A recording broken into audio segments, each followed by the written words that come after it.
जैसे जैसे हम अपने आप को आंतरिक विशालता की गुणवत्ता स्थापित करने में सक्षम पाते हैं, वर्तमान पर ध्यान देते हैं, और जैसे जैसे हम अपनी मानसिक दुनिया में खुली समावेशिता को बनाए रखने के तरीके के रूप में आंतरिक नाद ध्वनि को सुनना सीखते हैं, इससे हमें मदद मिल सकती है भावनात्मक क्षेत्र में अधिक सचेतनता का गुण विकसित करें।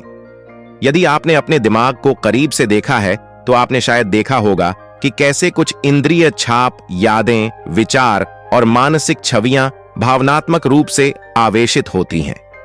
जब कोई भावना मौजूद होती है तो मन अधिक आसानी से बह जाता है, उसमें खिंच जाता है और कहीं अधिक आसानी से बह जाता है। इसलिए भावनाओं के प्रति सचेतनता विकसित करने के लिए ध्यान अभ्यास को लागू करना हमारे लिए बहुत उपयोगी है। इस तरह हम यह समझ विकसित करते हैं कि भावना कैसे काम करती है और हम इसके साथ कैसे काम कर सकते हैं। यह पहचानना महत्वपूर्ण है कि हम भावनाओं को दबाने या अपने जीवन को ऐसी स्थिति की ओर ले जाने की कोशिश नहीं कर रहे हैं जहां हमें कुछ भी महसूस न हो।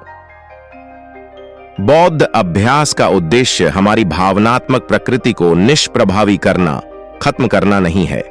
इसका संबंध भावना को समझने, यह देखने से है कि यह कैसे काम करती है और इसे कुशलता से कैसे निर्देशित किया जाए, यह सीखने से संबंधित है।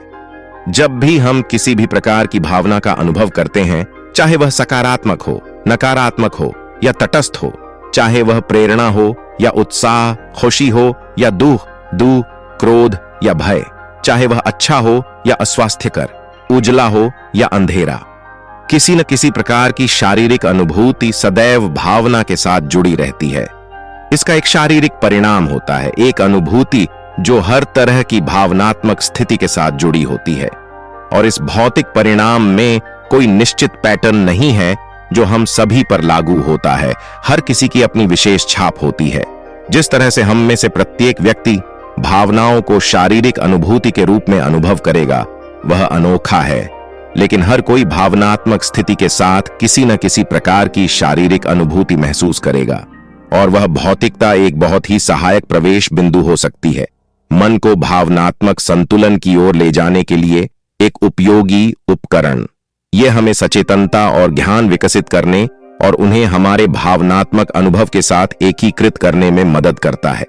यदि आपकी कोई विशेष भावनात्मक आदत है जिसे आप समझना चाहते हैं, उदाहरण के लिए यदि आपका मन किसी प्रियजन को खोने पर बहुत दुख और उदासी से भरा हुआ है, या आप विशेष रूप से चिड़चिड़ापन से ग्रस्त हैं और आपका मन हमेशा जीवन के बारे में बड़बड़ाता रहता है, या आप चिंता और भय से ग्रस्त हैं, आप जानबूझकर उन विशेष आदतों का पता लगाने और उन्हें पूरी तरह से समझने के लिए शारीरिक संवेदना पर ध्यान का उपयोग कर सकते हैं।